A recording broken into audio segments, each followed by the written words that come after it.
En famille, entre amis ou même à l'école, on est déjà tous allés dans une piscine publique. Et si l'on sait à peu près quelles installations on peut retrouver dans un centre aquatique, ce que l'on sait moins, c'est comment tout ça fonctionne, à l'abri des regards. Pour bien comprendre comment fonctionne la partie technique d'une piscine, on est allé voir du côté du centre aquatique de Locminé, Aqualude. Parmi les installations du centre, on retrouve un bassin sportif de 250 m², un bassin ludique de 160 m², un espace bien-être de 80 m² comprenant jacuzzi, hammam et sauna, un toboggan de 80 mètres avec son bassin dédié, et enfin, une pataugeoire de 30 m². Pour faire fonctionner tout ça, on retrouve dans les locaux techniques 3 parties bien distinctes. Le circuit du traitement de l'eau, le circuit du traitement de l'air et la chaufferie.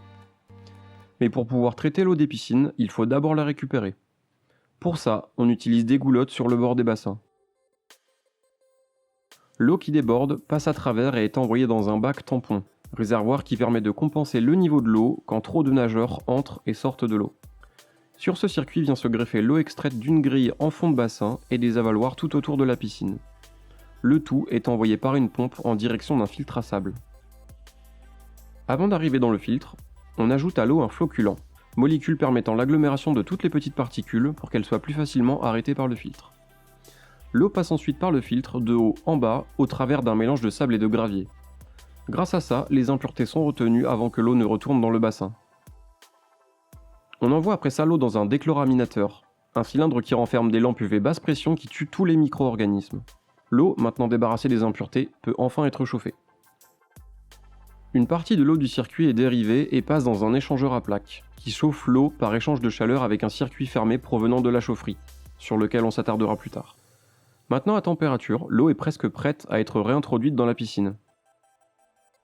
Avant ça, on y ajoute du pH+ sous forme de poudre afin de s'assurer que le pH soit le plus neutre possible malgré la présence obligatoire de chlore dans l'eau.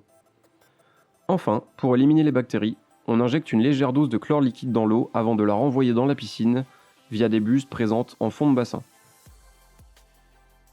L'intégralité de ce processus est automatisée. Il est surveillé par une multitude de sondes qui contrôlent en direct tous les paramètres comme le pH et la température. En plus du contrôle automatisé qui signale toute anomalie, il est convenu de faire des relevés manuels des compteurs tous les jours pour s'assurer du bon fonctionnement des outils de contrôle et vérifier la qualité des installations.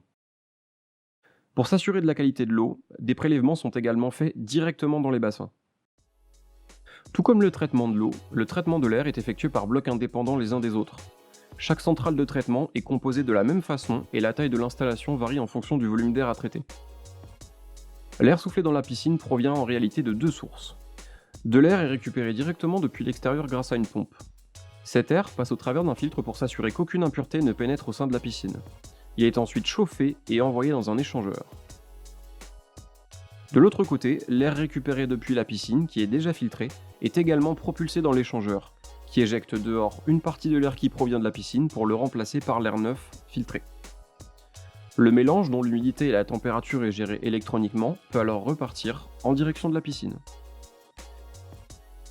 Et pour chauffer tout ça, il faut de l'énergie, beaucoup d'énergie. De ce côté-là, le centre Aqualude dispose d'un système bien particulier. La totalité des besoins, radiateurs, circuits de chauffage de l'eau, de l'air, eau chaude sanitaire, tout provient de l'énergie fournie par un seul échangeur à plaques. Celui-ci est alimenté par un circuit d'eau chauffée à 90 degrés qui provient de l'entreprise Ligère, spécialiste locale de l'énergie verte. Et cette énergie est obtenue par un mélange entre unité de méthanisation et chaudière bois, ce qui permet au centre aquatique de réduire son empreinte carbone, en plus de favoriser l'économie locale et participer au développement des énergies propres sur le territoire. Et dans l'objectif d'économiser toujours plus d'énergie, le centre a mis en place des créneaux de chauffe. Chaque bassin se voit donc attribuer des créneaux horaires de consommation d'énergie en fonction du type d'activité et de la fréquentation. Cela permet de diminuer les coûts en plus de réduire encore plus l'impact écologique. Par exemple, en période scolaire, le jacuzzi n'est chauffé à 35 degrés que lors des périodes d'ouverture au public.